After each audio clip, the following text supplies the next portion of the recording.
Hello, people, and welcome to watch the Online Carcassonne Finnish Championships of 2025. Now, I am going to be streaming this tournament once in a while, whenever I have the time and possibility to do so. So, I will not be covering all of it. Unfortunately, I can't really cover my own streams because I have to like my own games because I have to focus. But I will try to cover as much of the tournament as I possibly can. Now we have already had a few matches played.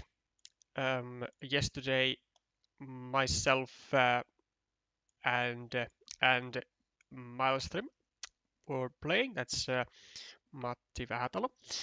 And then on Group B, we have we had or let's say witnessed a match between Larpatori and Begonia Makulata. That's Lauri Leppänen and Laura Haikala respectively. And as you can see, the standings are so far so good for your host, as well as for who I would say is by far in the top two players of Finland of Larpatori. But both myself and him were or had taken a early loss. Actually, both of us lost our first games and had to do a bit of a comeback. So there is certainly nothing out of the possibilities. Now, for Lapinkoski Tappajahaukii, this is going to be certainly a more of an interesting match for me than maybe for players in the Group B, because I will be facing both of them myself as well later on weeks 2 and 3, and I am fully aware of their level. Like Lapinkoski is of course going to be, I would say, more of a bigger fight, um, just because like of the sheer number of games that he has played.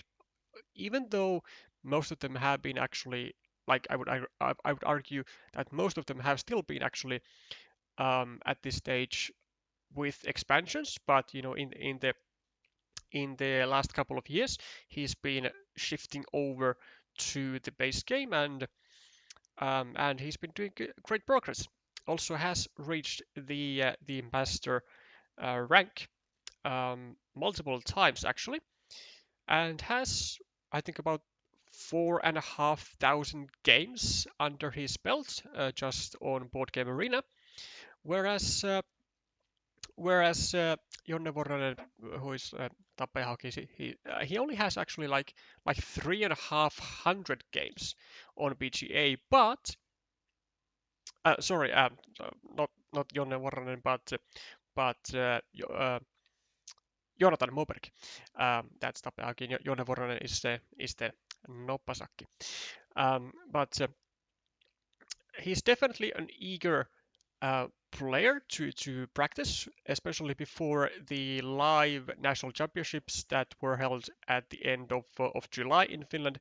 We had a lot of practice sessions, and he's been doing great progress himself, no doubt.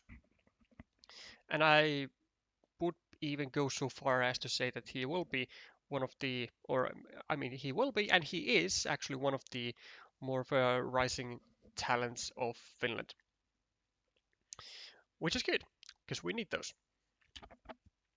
But I would still, at the moment, I would still place um, kind of a,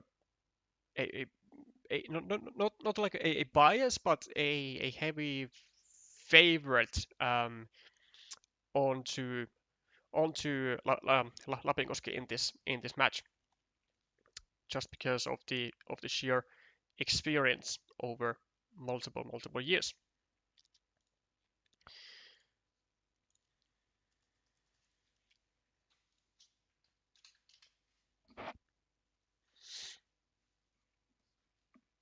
So we are at 1600, and we should be starting the game at any moment.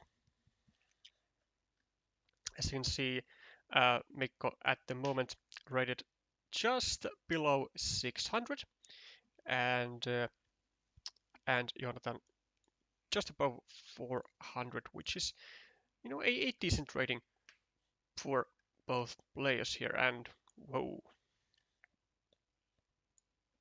way too loud noises, way too loud.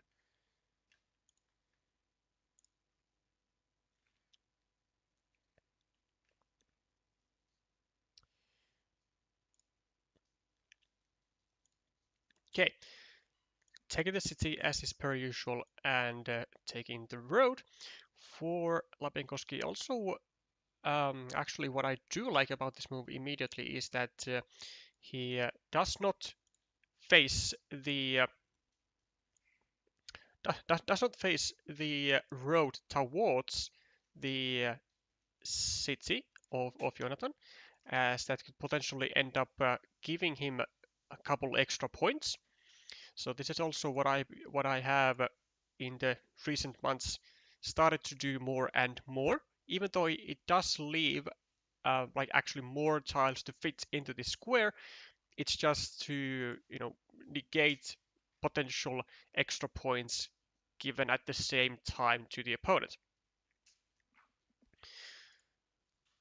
So ruin, or well, I mean, at this stage it's still city on the making for Lapinkoski, but it is kind of a difficult to finish, especially without giving any kind of attacking spots. Also a nice loop road for Mikko here, trying to cause some issues to the city of green, and trying to restrict it to one of the three remaining daggers, and still going for the idea, but unfortunately it's not going exactly as planned, and this is actually like pretty much the worst tile that could have hit the hand of green, because it's not only does it finish the city, it also now like immediately restricts our own city, and it was one of the two remaining daggers that were going to fit into this square right here. But honestly, now that two of the three are gone, and the city is anyways like pretty difficult to finish, then just adding a couple of extra points to the now very likely to be a ruin is a perfectly fine move. So we are not going to be actually focusing on trying to finish the city, but we're just gonna make it a ruin and live off of that. Monastery for Mikko, and a nice 5-pointer spot also equalizes the monastery of green at the same time. And we can actually, yeah, just what I was about to say, we can go over here and, kind of like slowly threaten the possibility of actually finishing the city at some point, whilst not leaving any empty city caps lying around for green. And we can also actually, yeah, we can continue that threat. And oh boy, um, I mean, green actually had, for example, with this tile, a chance to like fully block the city and to make sure that it like never is going to be finished. But at the time, it was not really looking like it was ever going to be finished, so he negated that possibility.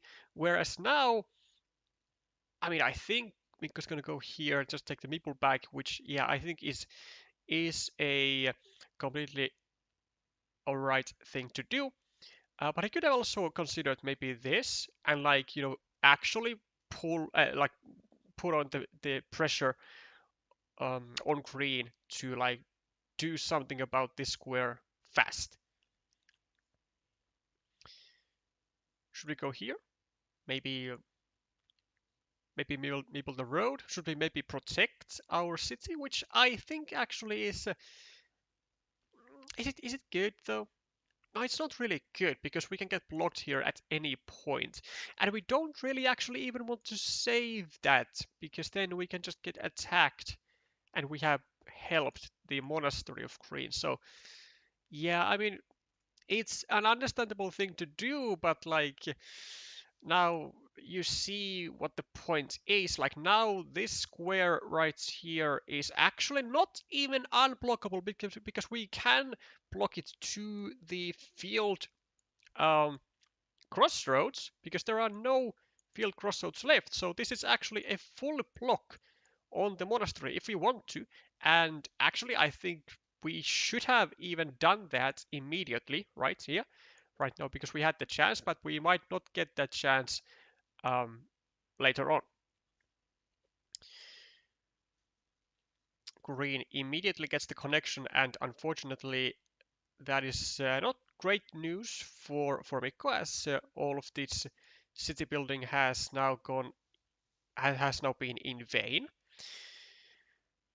We do get another monastery though, but we don't really have a clear spot to place it to. Yeah, this is not a good spot, I would say. Like it is 4 points. It is controlling well basically two features, which like is like kinda good. But because we had the possibility to block this monastery to the crossroads, because again none of those exist any longer, then I would have really wanted to keep that chance and instead go actually here. I mean, just a 5 point monastery spot straight up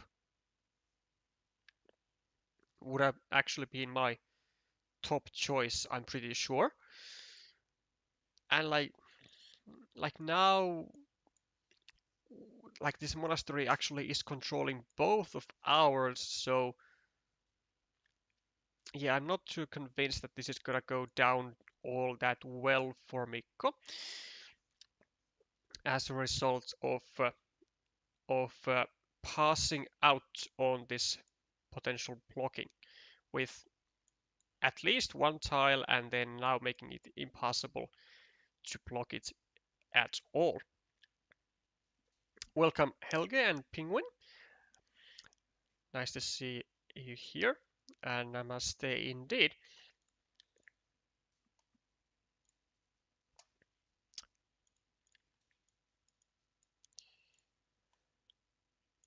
Okay, but we do, however, get the final dagger though, as Mikko, and we do get away from the city, and we also get a nice 4 point loopy road, which is okay. Um, Now, however, we do have at least a small issue, I think, with this large field. Like we kind of want to attack it, like kind of quickly, because it can expand like really fast. Like now it's at 9 points, and with only one curve, it can also be expanded even further to 12, then over here maybe to 15, maybe even 18. Like it's gonna be a big field, and we do have actually meeple advantage as of right now, which is good. So potentially we could actually maybe just go here. Oh no. No. No, no, no, no, no, no. That is not the the move. Like, 'cause I mean, I get that it adds a point to the monastery, but it also adds a point to our opponent's monastery and to the road. So like, it was fully in Green's interest, or should have been, to fill this square, and it had and Green didn't even have any like great tiles to do so. Again, because what you want to go here with is like a regular a regular crossroad, meaning a field crossroad, and to just end the road, or maybe a road monastery, and to end the road. But neither of those exist.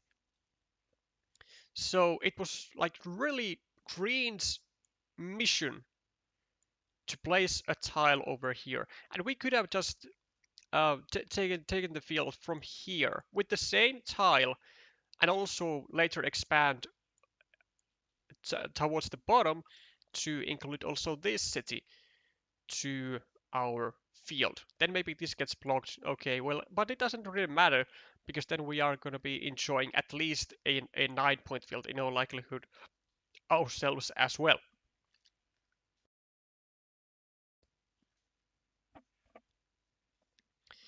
And yeah, I mean this is the major issue that you see because not only did we help Green with it, but we also endangered our own monastery like later on to a complete block, which now Jonathan was able to achieve. Like this is fully blocked. The monastery is fully blocked, whereas this monastery is not. Like this monastery is actually gonna get back into Green's hand, as well as this road in all likelihood actually.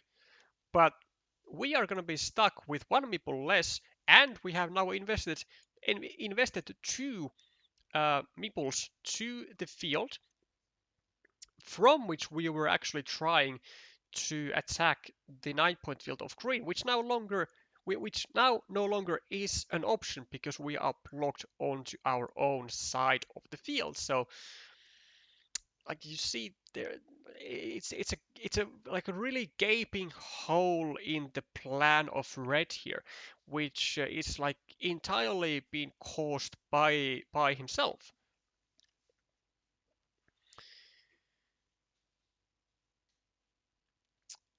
City cap for Green could be going for a 7-pointer or just maybe taking a meeple back. And actually, I do like this a bit more just because it takes away an empty city cap with 25 tiles still to go. And that is exactly what Green does. Like just a 7 pointer taking away a city cap, whilst we are really the only player who can efficiently use city caps ourselves, or like let's say comfortably use city caps ourselves, because we don't need to invest a meeple unlike red over here. So we have now started to try and block this city, and we should probably keep going at it, which means that maybe no, but this isn't really the ideal tile to do so. 1, 2, 3, 4, 5, 6.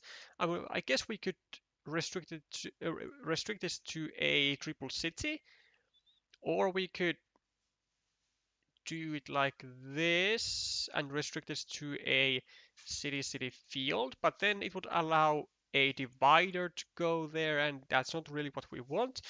So instead, Mikko just decides to start harassing it to start harassing it towards a triple city and to really take away the option of a divider, which I think is a decent decision in his position. Jonathan adding just city caps onto his field, which is understandable fully, and also actually he takes it's a well seemingly rather wise decision because he also takes away the possibility from Mikko to restrict the square to a crossroad, which there are only two remaining. Now, however, I might have been slightly in favor of turning the city cap downwards, so that if we do happen to get the crossroad with a city crossroad, then we could also take 4 points and finish the road. Whereas now we need essentially actually a regular curve over here and the same type of curve over here as well. We're also getting attacked by red, and Mikko also gets the connection immediately. And you see the issue that I was talking about is that exactly this. So We could have taken 4 points and gotten our meeple back, though we can. Okay, we can get the meeple back elsewhere anyway as well. But now actually the only type of tiles that go here are the regular curves. So the same ones that we also need over here to get a meeple back. And there are still 1, 2, 3, 4, 5, 6. Okay, well, there are still 3 of those remaining, so it's not the end of the world. In all likelihood, we will be getting actually at least one of those. And Mikko, I mean, Mikko's gonna go over here for sure. Where is he? I mean, yeah, I'm pretty sure he will. Because, like, he only has one meeple. It's like a really high, um, a really high like step to use the last meeple in this scenario, especially with the tile that he needs for his monastery anyways, and he would be able to expand the field, which he kinda desperately needs to do because he needs to justify the 2 meeples being used, but I don't like the decision of red here. I mean, it is 4 points. It is 4 points. And it does allow the future block of the road, but it also gives up gives this, and I think it was actually the final vanilla 1, 2, 3, 4, 5. Yes, so now this monastery is blocked, whereas this green monastery can still get out. This can get out, and I mean our position as red is just really not that great. Because we are getting threatened to again lose the city, not the city, but the field after green goes with another meeple, and we are not getting this guy back ever, or this. Like actually, we are getting none of our meeples back that are on the board at any point anymore, and we are also only 1 point ahead on the scoreboard. Now green has yet another massive threat. And I mean, really, all that red can do here is, I think, maybe add a couple of city caps to his own field and try to like really bank on getting future city caps. What? 2, 3, 4, 5, 6, 7, 8, 9, 10, 11, 12, 13, 14, 15, 16, 17, 18, 19, 20, 21. So there are still 2 city caps. Also, this I think was the wrong definitely the wrong orientation, because because these fields can still be unified with the regular curve from here, which green is going to do in case he gets. Well, actually, it doesn't matter like when he gets the curve. As long as he gets it, he's gonna go over here. Well, provided that he has first secured the connection onto the main field. But the reason why turning this divider like up and to the right was wrong is because we still had 2 city caps, and one of which would be going over here, and one of which would be going over here. Whereas now both of those city caps would be only going here.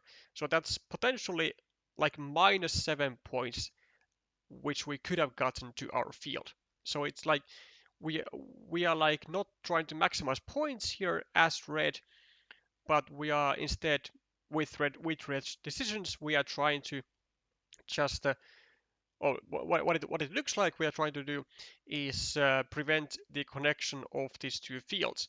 But I mean, if you turn it like this, then like the connection type that you would need over here as green is the same that you would need over here. So it doesn't really take away anything or like disallow the connection of these fields. It can still be done, but we just lose a city cap, which looks like that we would be desperately needing for ourselves for future scoring. +5 for green, plus 9, 10, 11, 14. These are equal. Then 7, 1 plus 5 for blue, plus 5 for red. But green has one more meeple and has the threat of actually getting to this field. And even if you would not be getting to the field, it's still like actually just plus 2, plus 1 for red, but still, again, -1 meeple. So even if Lapinkoski were to draw all the tiles that would allow green to connect here, it would not be enough, I think, because like again, surely like purely because of the non-existent possibility of red's scoring opportunities. Like there are none. Well, actually, no, never mind, never mind. There are some. Because, of course, red can attack the field himself. But after this, it's no longer a winning option anymore.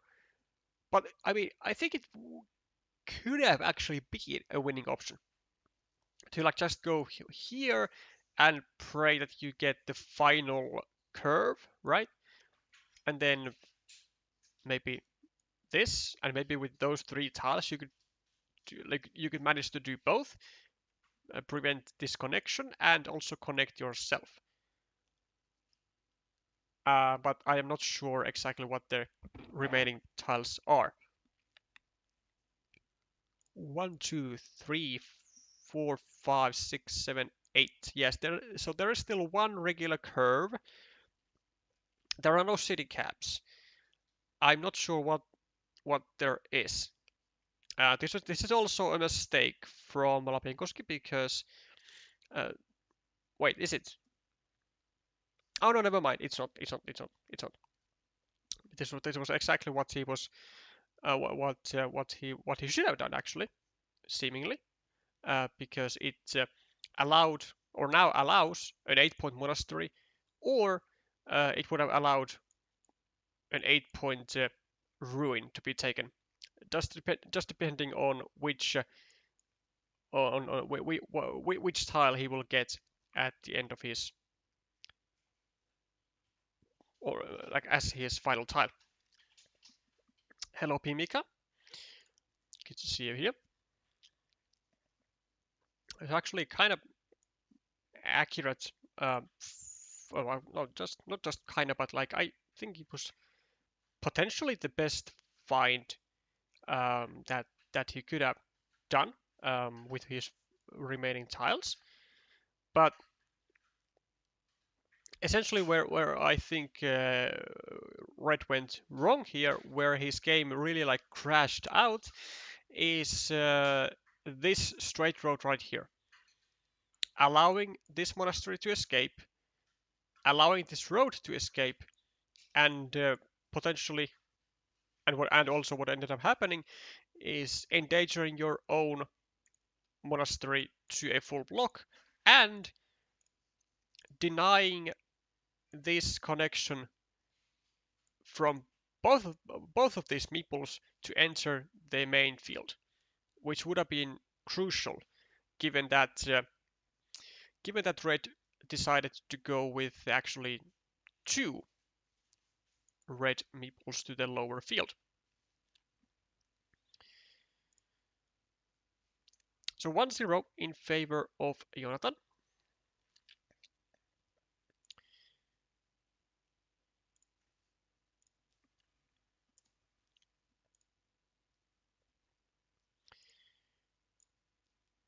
And looks like the players are going to be taking a break of couple minutes.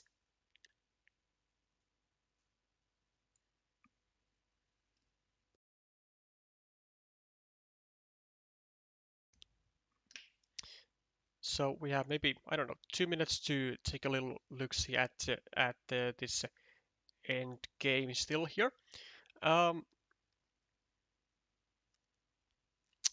so yeah, I'm definitely think that getting this, then also the final curve and the straight road. Actually, they would have been able to maybe well, actually maybe not win, but at least get a decent final score because we would be getting 1, 2, 3, 4, 5. Oh, never mind. No, because they would have been able to get the score because it would be then 1, 2, 3, 4, 12 points less for Jonathan and 15 points more for red.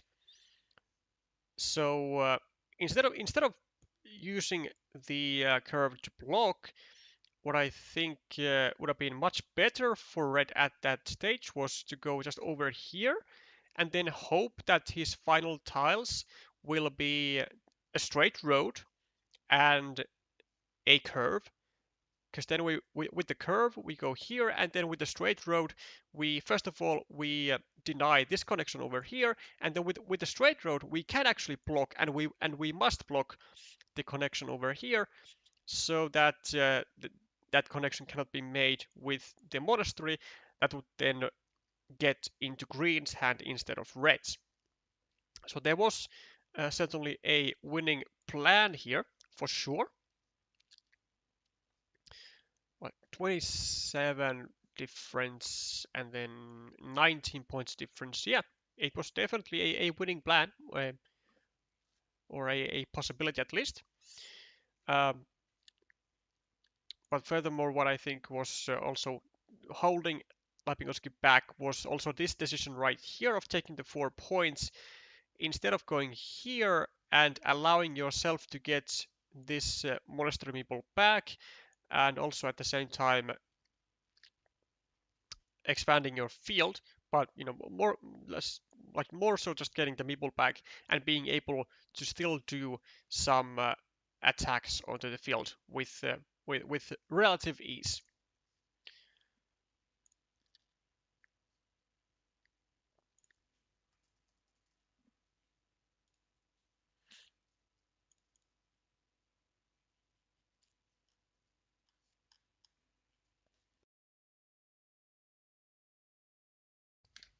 And at this stage, of course, I shall remind you that the price of actually get of well, first of all winning the OCFC is going to be a direct main stage spot in CCL for the 2026 season, and if you get and if you end up getting the second place in this tournament, then you will be getting the right for the qualifier spot um, for CCL next season.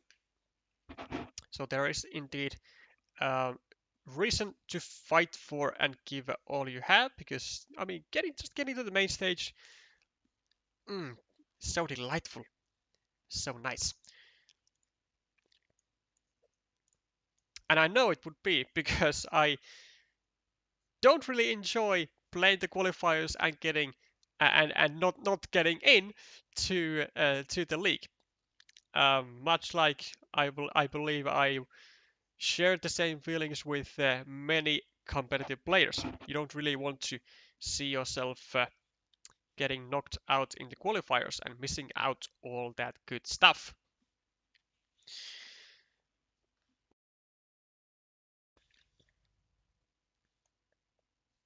Okay, early roads for both players, and then a monastery for Jonathan, and yet another road for Mikko. Actually, already I want to say that this is a small mistake. Well, not a mistake, a small a minor inaccuracy, because I think um, a better idea would have been to maybe even face upwards and then get a crossroad here and block this spot to a starting tile, because then it would actually take only one further tile to do so, and this 2-point road would have been in a much worse spot than this 2-point road, which would have been like free from both ends. But this is like the very safe way of playing, like just ensuring that there is like no way that anything bad can happen for either player really here.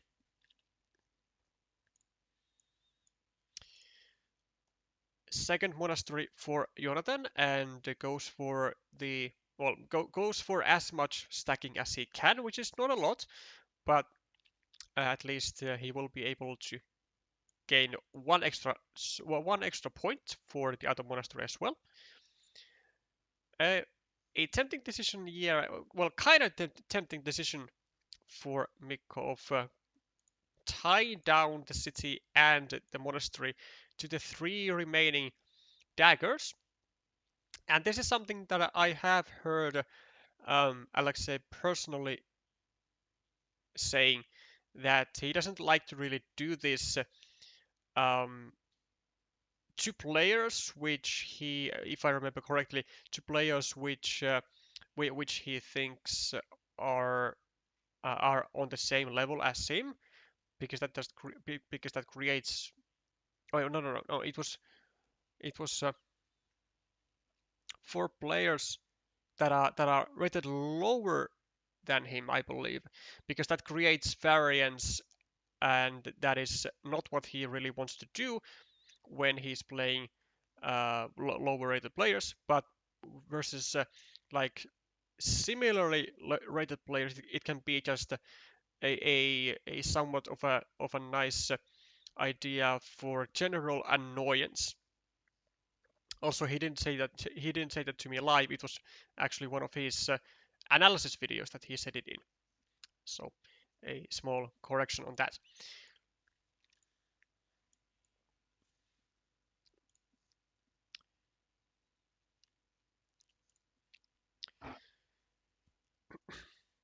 Um, Also, Mikko immediately went for the block, but unfortunately he goes. He tries to make that with a tile that is not really meant for blocking, even though like it is a good idea in a vacuum to go for a block like as soon as you can, because otherwise you risk like every passing move you risk your opponent actually getting that dagger for themselves. Then like you really want to be efficient and try to further that block with tiles that do not carry so much value, and those tiles do not include rodents, which you could be using to get your meeples back or to score some extra points somewhere. And also, when you want to block these kind of spots which require anything but a road going up, you don't want to give out like free road ends. You would, I would argue that you would want to go here with a city tile, maybe with a city cap, even to the pointing to the left, and then meepling it, or with like a triple city, ideally without a meeple, because then it would be easy to then direct the city upwards or downwards depending on if the tile has a road or not. And that's just like way more efficient blocking, because you are doing it with tiles that do not carry usually as much value as these. So little tricks that get you the spice.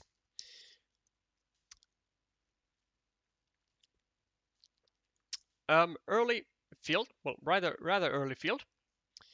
Jonathan looking to place a curve here and eventually also give get all of this green area for himself to add new cities to, and also looking to include this future 8-point city to the field, which likely a future 8-point city, because there are still 2 daggers that fit there. Mikko actually took one of those earlier on away and finished a 10-pointer. And also is preparing to stack, well, not just preparing, but also does indeed stack monasteries. There is a bit of a problem there, well, for Mikko, which means that, well, actually only one tile is remaining into this square. So a 50-50 for actually 3 meeples versus 2 meeples blocked, which is going to be working in favor of Jonathan for sure, given that there is, or there are, let's say, fields up for grabs, and usually the player who wins the fields is the player who has more meeples at their disposal, and in this case it is certainly, well, it was certainly um, going to be Jonathan, but after a swift take of the one and final remaining field crossroad, then the meeples are saved, and we do have a situation where we are, well, kinda equal on the board, but not actually, because, well, this field is essentially worth 9 points with a curve, which is exactly what happens. By what? Oh, okay, nice. Yeah, it happened by Lapinkoski, which I actually had entirely not seen that he actually even had a meeple on this field. Okay, well, that makes me very curious as to how this connection was there like the entire time. But maybe Jonathan just didn't have the tiles to do anything about it. Well, in light of that, since Lapinkoski has another 9-point field and Jonathan does not, then plus 9 equal 8, 8, 3, 4, 5, 6, 7, 8, 9. I actually still prefer green's position because of the at least the momentary meeple advantage and this better scoring opportunity, which might even come with a farmer. Yeah, I do like green's position slightly more. For green though, yeah, maybe just 2 point. Oh, come on, man. I mean, I don't think this is the shit. Because like you are using a quick point tile to just take a city cap, whereas you might really like maximize your pool of useful tiles and take points at the same time by going, for example, over here or over here, take 2 points and leave the city cap um, restricted to a road because you need a city cap with a field over here already. So then you would have a good use for either type of city cap, which is just massive in green's position.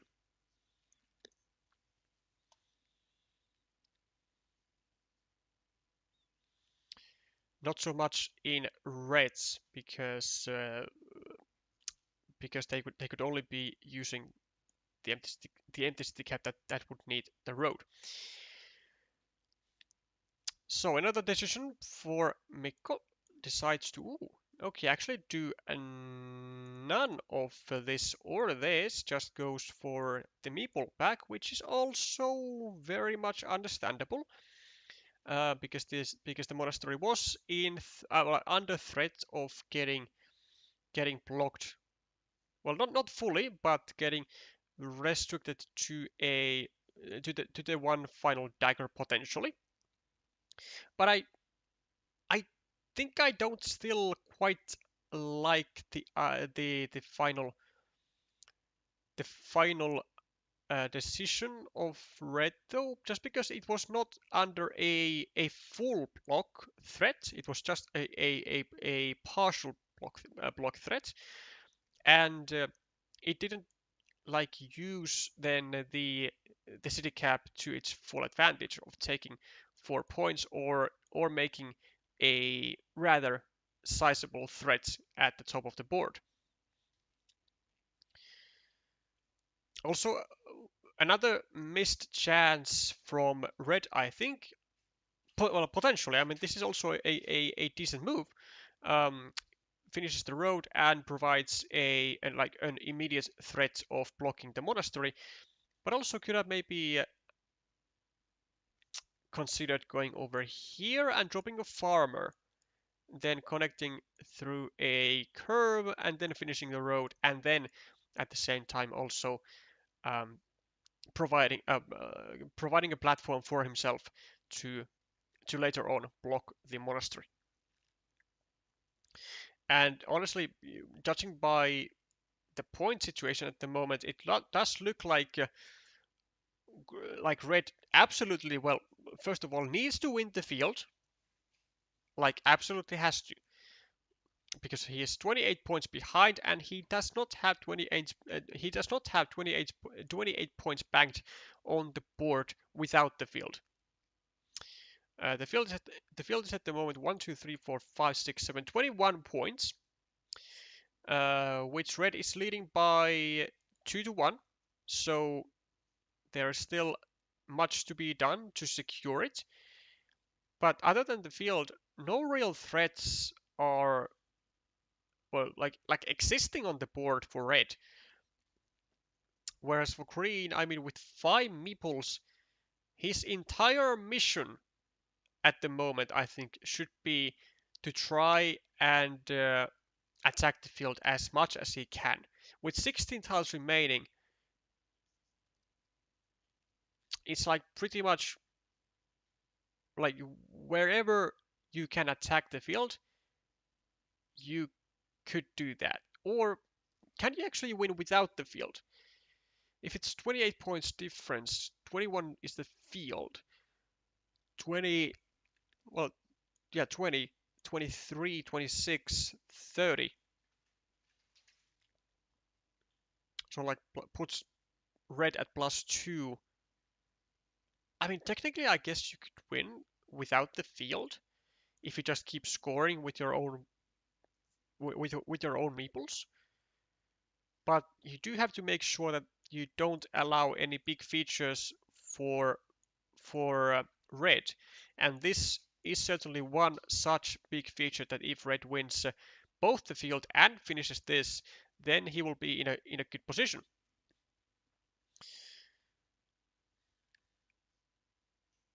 Now has the chance to actually save the city by going here and trying to get a triple city and then a city cap, but he would maybe need to invest another meeple for it. But instead, Mikko decides that it is not necessary, or that he doesn't want to do it for some other reason.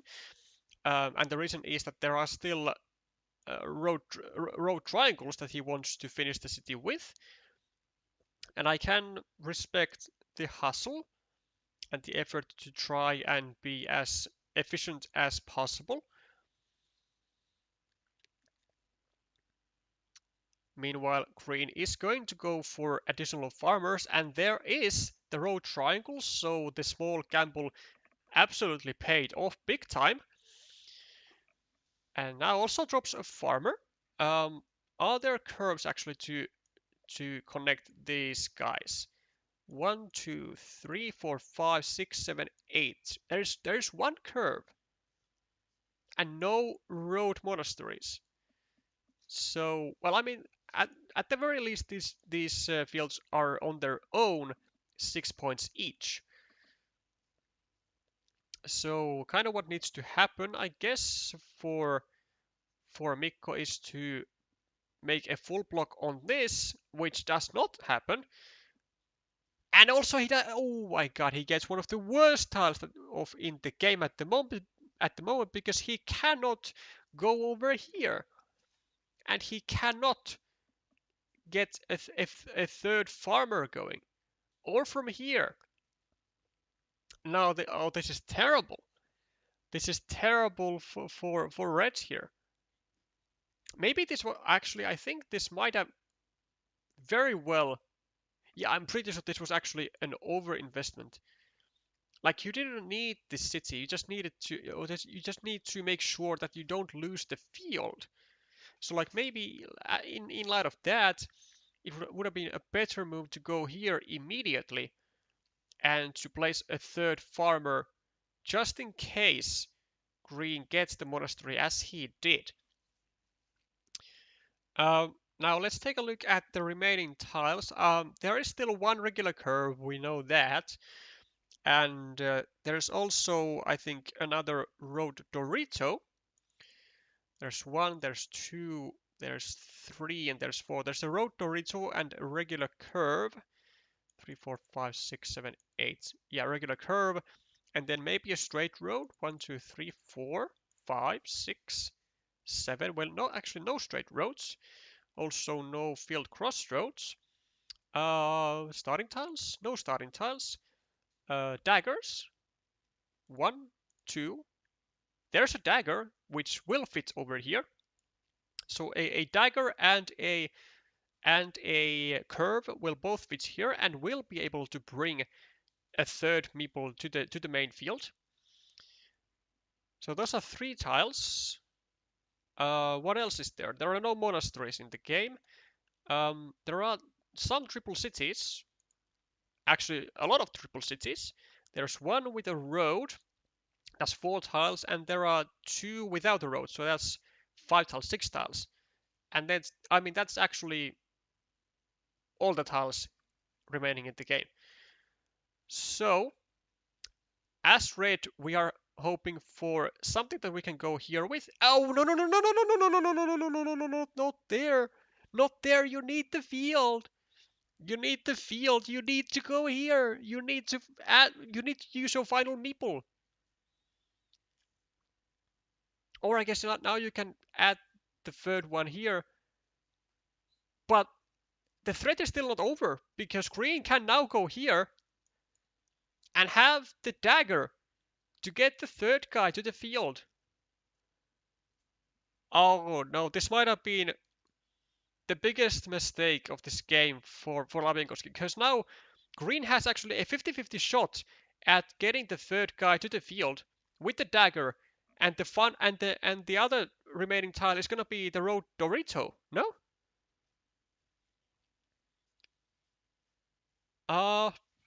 Let's make sure. 1, 2. Wait, there's no dagger. What am I saying? So actually, there's no tile to fit here. Never mind. Never mind. Okay.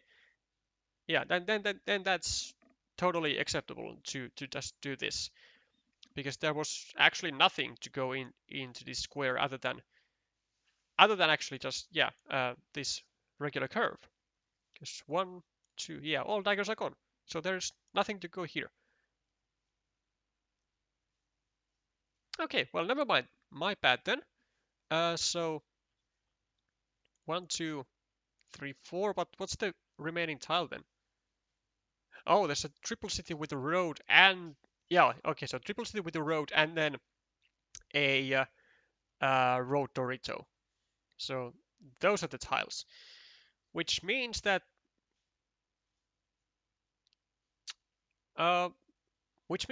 I think red will win this game. Maybe. I mean, it's plus 22 though. Plus 25. 1, 2, 3, 4, 5, 6, 7, 8, 9. Plus 22 plus 19 plus 8, 1. Oh, it's still actually kind of close, but I think red does have enough points to cover all the possibilities that green could actually take points from. Because like green's best option might be just to go over here and rely on getting this exact tile, and then to get the connection and the road points. But then Lapinkoski would be just going over here with a road meeple, or should be going. But I mean, there's always the chance of making the mistake and not going over here, and just maybe allowing a 10-point move for your opponent, which could be detrimental.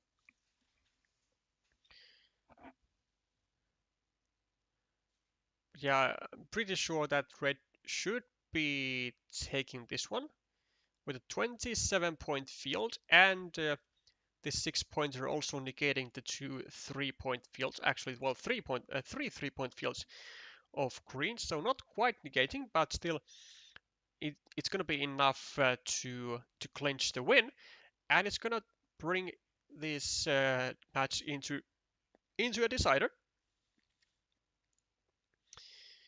which is exactly what we want to see. All the pressure now going into the final game. Small break after this game, and well, a small break now for these two players, and then they'll be starting the final one. In the meanwhile, for those of you who did not see, we can show the group stage, well, the group standings at the moment. So 2 matches already gone. Both of them finished in 2-1 scores, and now also the third one is going to be ending in a 2-1 score. So the overall standings are going to be very, very much alive, with no one really in a clear first spot. With even for the this week's losers, the future next week, the future 2 weeks can be can change everything.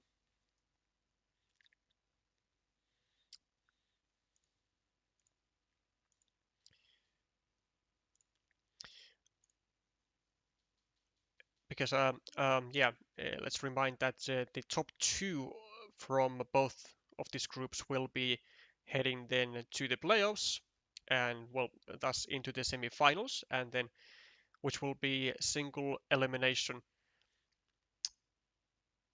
format with a best of 3, and then the finals will be best of 5. Actually, um, I need to actually check.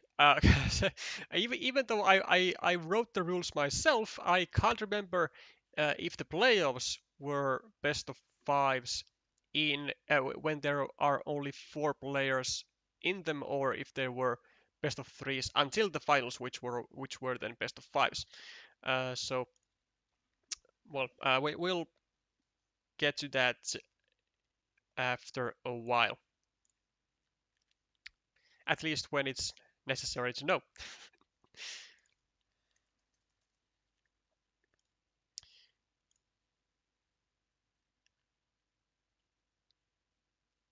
Actually, why don't I check it right now, because we do have the break going on. So um,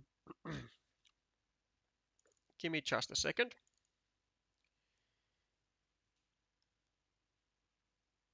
Tournament format.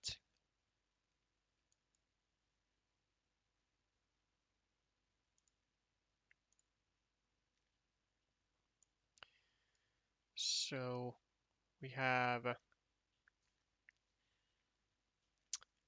every playoff match, excluding the finals, will be best of 3 format with 8 players, or best of 5 format with 4 to 6 players. Okay, so the playoffs will be best of 5 in both semifinals, in bronze medal games, and also in the finals. So there's that. Now we got all that settled out. Great. Best of 5s all the way in the playoffs.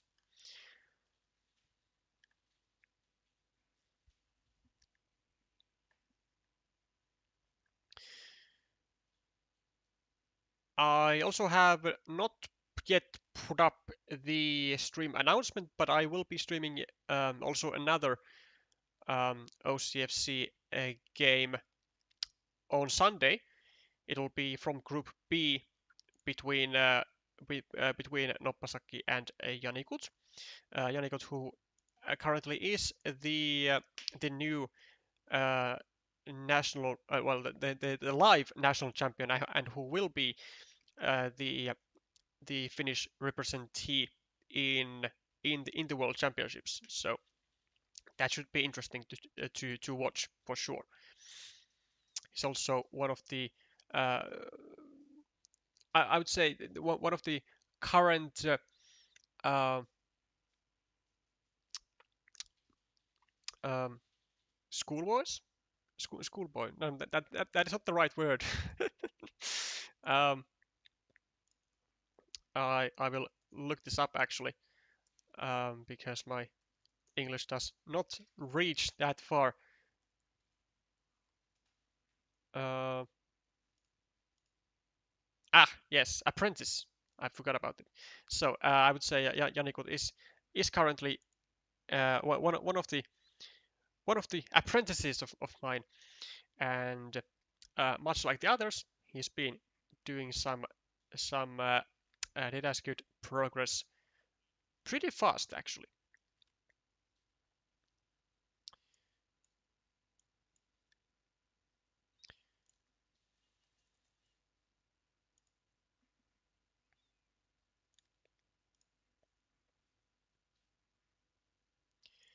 Okay, we have the third game going on.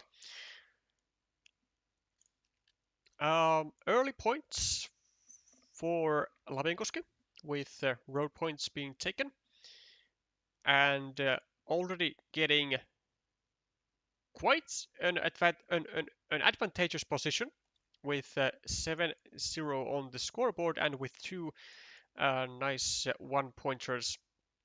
With two nice one pointers, this going up, and you can see how well now the two city principle is working for red, because he can use these he can use all types of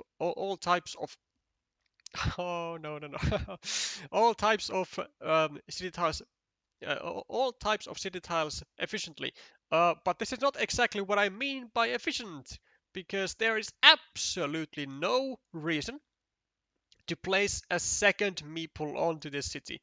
Absolutely no reason whatsoever. Never. Because there are no dividers remaining. Like, these cannot be separated from each other. And now you are risking losing two meeples with a successful three tile sequence of blocking from green. Like, just go over here with the Dorito earlier and be good. Like, be content with your life. Oh man, like I was so ecstatic saying that the two city principle is working so fine, but then I mean, like, it's just it could be working fine. It could be working very fine if you just utilized it uh, like it is supposed to be utilized, and also um, apply the basic city building principles, which also include not to use two meeples on to a city unless it is like a freaking humongous, or like it is it is like super safe and humongous. Like, this is not humongous, nor is it now super safe and humongous. It's like it's breaking the principles so much that, like, it could very much be dead in a matter of two tiles, losing two meeples to 3 points, and it could be just deciding the game on the spot, perhaps. Also, this, oh, not a fan, not a fan of Jonathan. I mean, because you have this stuff right here waiting for you.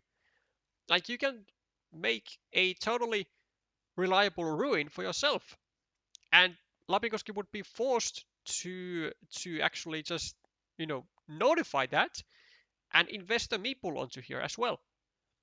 Like I guarantee you, if this gets saved, red will be dropping a meeple down over here. Moment of truth. Well, Lapinkoski does get the save, which is of course great for him. Should be going with the city cap facing down, facing up, because it will leave him with still four field Doritos to fit into this square.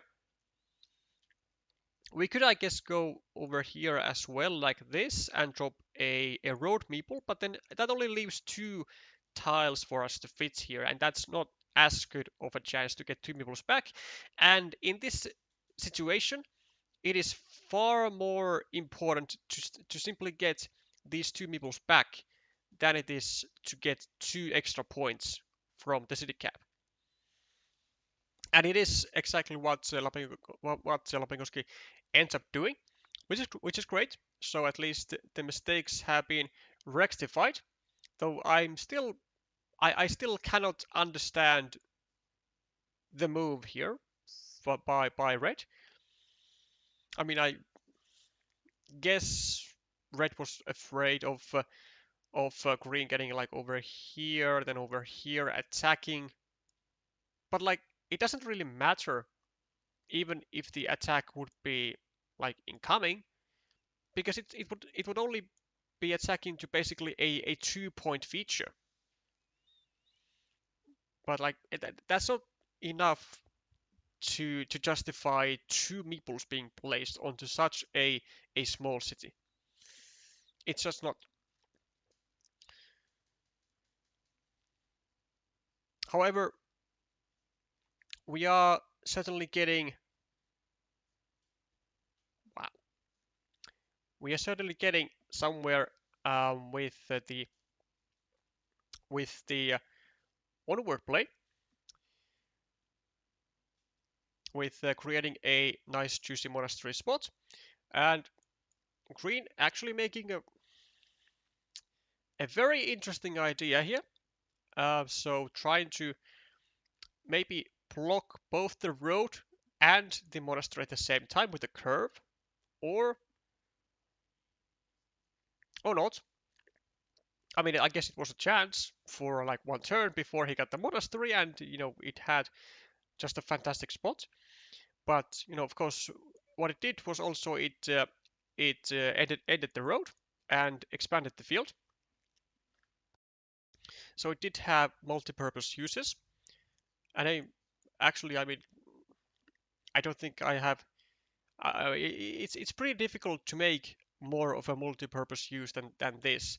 Expanding the field, finishing a road, starting a monastery, and threatening to block two meeples to one in your favor. Uh, oh yeah, okay, sure. I mean, this is creating again like yet another fantastic monastery spot, but if Lapinkoski gets a road end over here, or like really any road tile, then you could also argue that he will be able to place place another road tile here and block two monasteries at the same time, which would be fantastic. Also creating a lot of problems for Green. Um, do they go over here, just take the monastery back, or over here maybe, and just keep the monastery spot, because there are still 3 remaining in the deck, so it wouldn't be bad. Choices for Lapinkoski as well. Do we go over here, drop a farmer, maybe over here and start a new city? Do we go over here? Do we save our city on the left side, or do we go over here and block yet another feature from Green? And blocking is indeed the thing that red goes for, which I can't really fault him for. Now the issue is that this city is kind of vulnerable.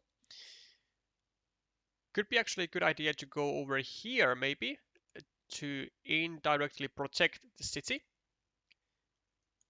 Or here, this is also fine, just taking just starting a 4-point loop or a 3-point loop, which will in most cases be a 4-point loop.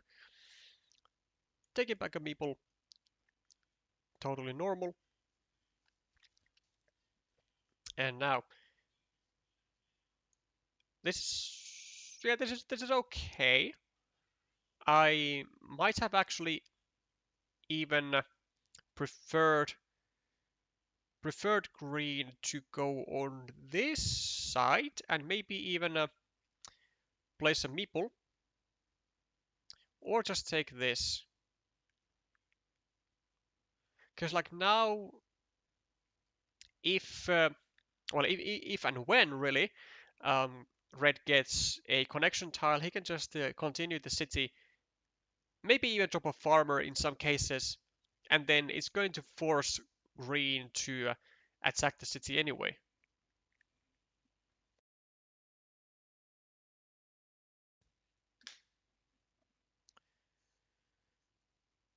Triple city for green could be a fantastic spot to go over here with,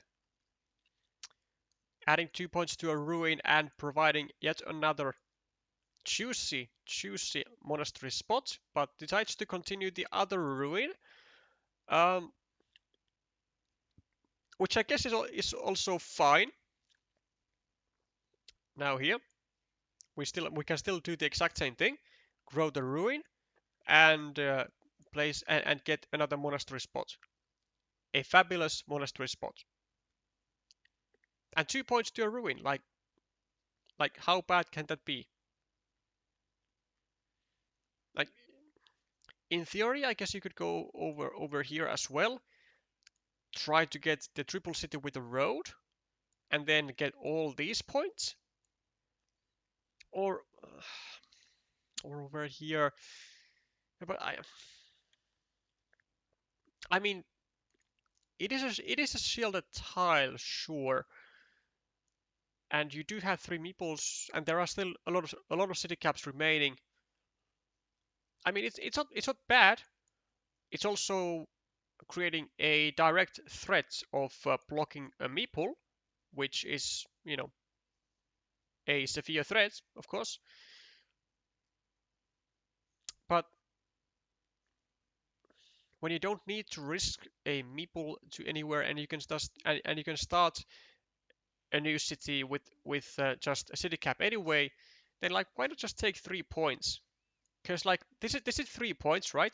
And if you finish a city with a tile that has a shield in it, the shielded tile is 4 points, but it does come with a meeple investment. So like, what's the point?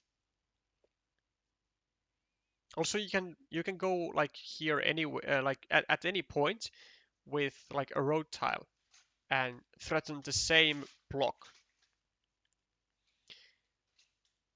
This is also something that Lapinkoski should still try and save very much, because there are still 3 road Doritos to fit into the square.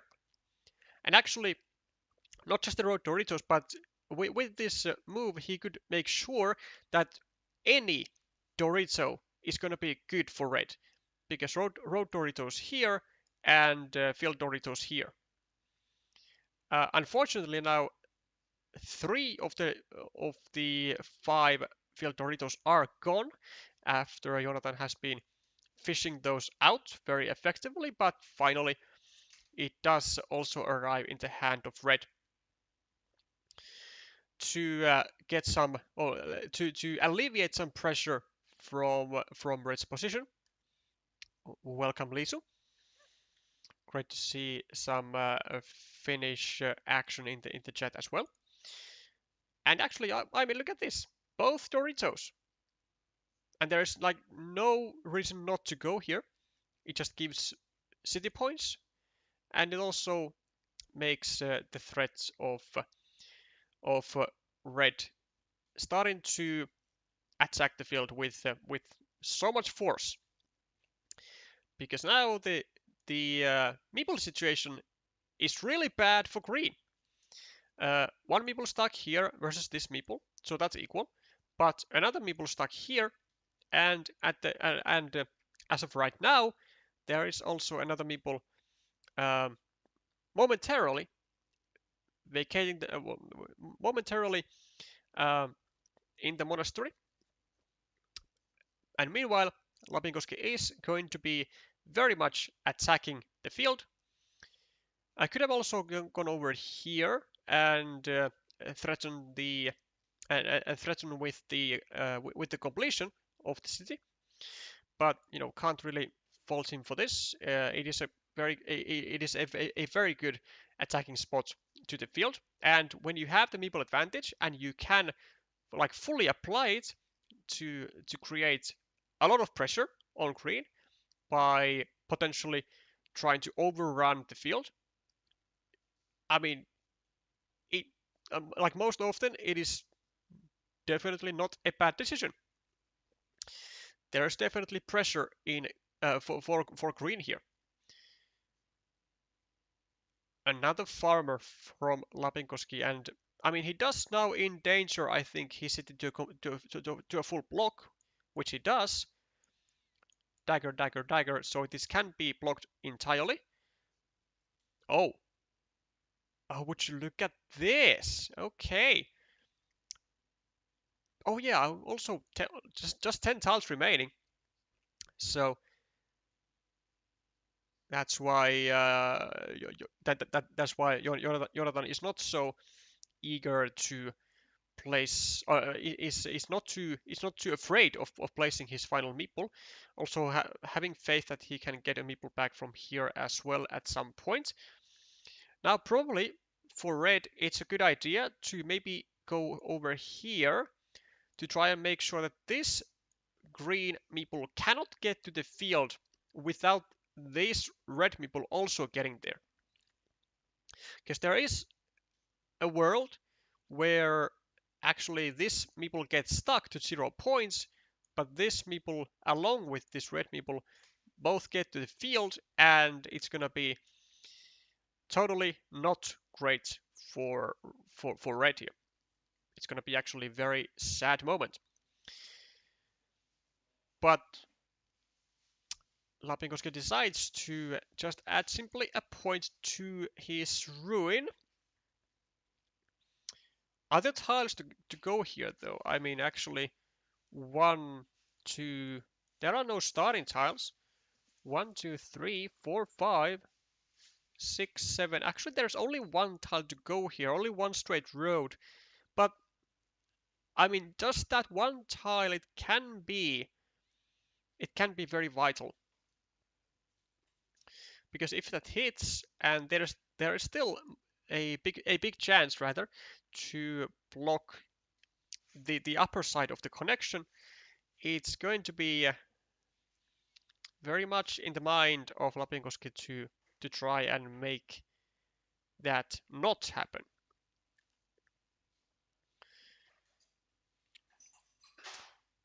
Giving a long thought for this tile.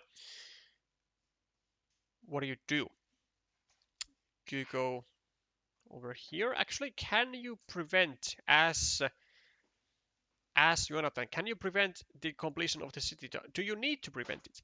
1, 2, 3, 4, 5, 6, 7, 8, 9, 10, 11, 12. There is still one city captain that goes here. Now it's not a dagger. Maybe a vanilla. 2, 3, 4, 5. Not a vanilla. Also no divider, so that means a tube divider. A tube divider. So if you go over here, it is going to be a full block on the city.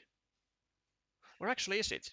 Oh, it's not a full block actually, because there is still also the Dorito.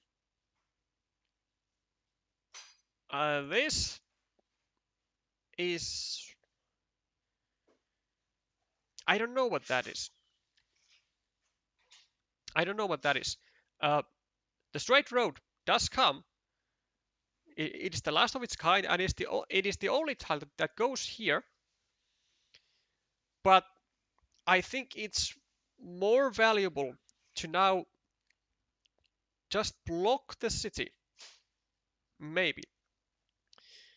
+9 for Lapinkoski, +10, 14, 17, 11, 10, 7, plus. Let's keep in mind that the field is in green's control at the moment. And now there is gotta do. You have to. Oh no! Oh Jesus, sweet Lord! When there's still a possibility for Lapinkoski to connect, why would you not go here and block the connection? And he doesn't get a further tile. This is terrible news. Because there's the tube divider that goes over here for Lapinkoski, and then there's also the regular monastery that goes here for 8 points and a third people to the field, and then there's something also other in the deck. Maybe a curve. 1, 2, 3, 4, 5, 6, 7, 8. A regular curve. So actually, any of the 3 tiles for Lapinkoski will be decent. The curve, immediate connection. The monastery, immediate connection. And the city cap, immediate finish of the city, and a forced entry to the field. A forced entry. Any city, any tile in the deck that Lapinkoski now has in hand is going to guarantee him the win, no? Any tile. With city caps, he goes over here, and he then has 2 spots to connect to the field, which green cannot block. Now he's going to go over here, and he's going to connect to the field. And there is nothing that green can do. Nothing. The field will be equal. Actually, well, because could actually do the funniest thing. Could go over here. Wait, never mind. No, that doesn't work. That doesn't work. I was about to say he can go over here and then connect through the city cap, but then the monastery for green could just go over here and block it. So now we just go over here as red. You gotta realize, you gotta see this connection as red. Like, this is not the usual connection that you can that you usually do in order to get to a field, but you gotta see it. You have to see it because you see this. So surely you also see that this is a possibility. I don't know why Red is thinking so much. Oh no! And the monastery is here, and Red will never get to the field. The monastery will go here. But will it though? Actually, will it though? Because on paper, when you go here with the monastery, it looks like you're making the connection far easier for Red. So you have to know exactly what tile is remaining in the deck for Red, and it is the tube divider. This is what Green needs to figure out, because going over here is winning on the spot for Green, or should be at least, because he controls now the 18-point field. Like, it must be winning for Green, but he needs to find it, and he does not find it. He doesn't find it, but the red gets the city cap and gets to connect to the field via the city cap, and that is a tremendous blunder, actually, from both players. From both players, absolutely terrible endgame from both players, I have to say. From with the last 3 tiles, Oh, what a shocking way to end it.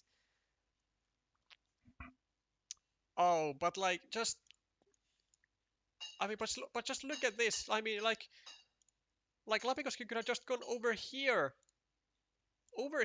with no risk whatsoever and connect to the field. But instead, he still allowed himself only the 50-50 chance of winning via well and 100% chance of winning with the if green blunders as bad as he did. But oh, what an end game, and what a sigh of relief from Mikko when he saw that the monastery did not go over here for green. Oh boy, oh boy, the agony indeed. I can't really argue with that. I mean, it pains me to to see this type of action going on, to see all of these mistakes that seem so clear to me, like they seem so obvious to me that like they are there, but why is no one going for them? Ah, I mean, it's amazing how difficult it can apparently be to see that you can like you can connect from here, but then your mind doesn't really like fully comprehend the next spot right next to it. Like it doesn't comprehend the next um, connection spot with a curve, because that is not like your most usual connection type of way to get to the field. Like it is very much usual to get to a field with a curve, like via this type of corner, but it is not that usual to get to a field via like from a vertical um like freaking cliffside type of spot. I don't know what to like call this, but like I'm just gonna call it cliffside type of spot. So like it's very interesting to me to see that like those type of spots are very difficult to uh, to realize to uh, to uh, other players. Wow. Well, I do highly suggest uh, um, for the sake of channel viewership and also for the sake of these two players to watch this stream back and to see what they have missed, because I mean you, you have to see this type of stuff. And um also Tappajahaukii did say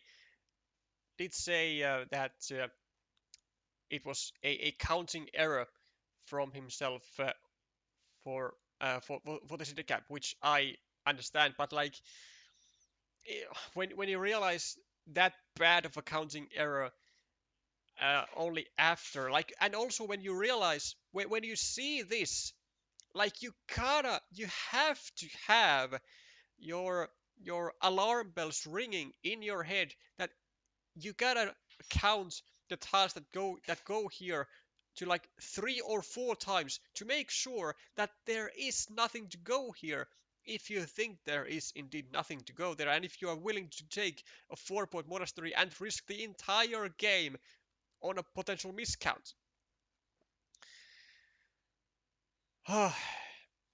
Wow.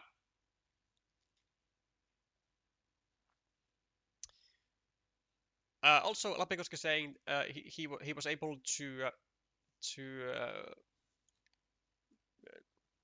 what is this word in English? We gotta uh, hold up. he was able to deduce, derive, figure. Yeah, he was able to figure out that the other of the remaining tiles was indeed the tube divider. But apparently, I don't think he knew both of the remaining tiles. But again, you wouldn't even have to know the tiles if you just go here and connect straight up. So yeah, let's not make those type of mistakes in the future seasons of WTCOC. Please and thank you.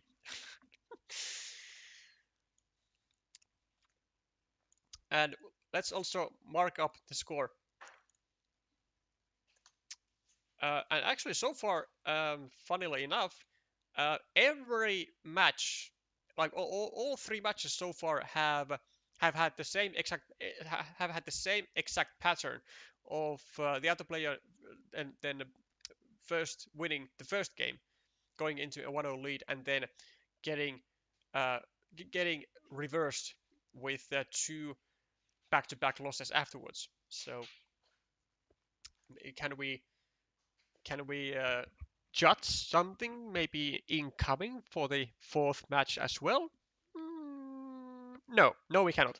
But it would be, cool statistics to see if the entire first round were to be 2-1 matches and with the same exact pattern of 1-0, 1-1, 2-1.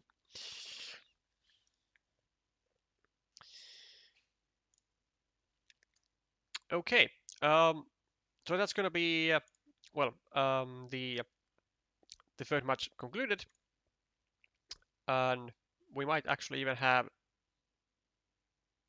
well, we don't have the scores automatically updated just yet, but they will be updated here very very soon, I think. Thank you again for Carcassonne Ukraine, and especially for Sergei Zakarenko for upkeeping the Carcassonne.gg website. It is very handy in terms of, well, really for everything. Really for everything. The next stream will be tomorrow, starting at 1300 UTC, and it will be the grand finale of the Asian Cup 2025 with Thailand versus Japan. And then on Sunday, the bronze medal match of Hong Kong versus Taiwan, and on Sunday as well, another match at starting at 1700 UTC is going to be the fourth and final group stage match of the week one of the OCFC. That's going to be it all for today. Thank you all for watching. Thank you all for sticking all the way until the end. And if you do enjoy this type of Carcassonne content, then there is an easy way to support the channel, and that is to subscribe on it or by just simply liking the stream. I'll be seeing you very very soon tomorrow with some more Carcassonne content in the form of the grand finale of the Asian Cup 2025. Bye for now.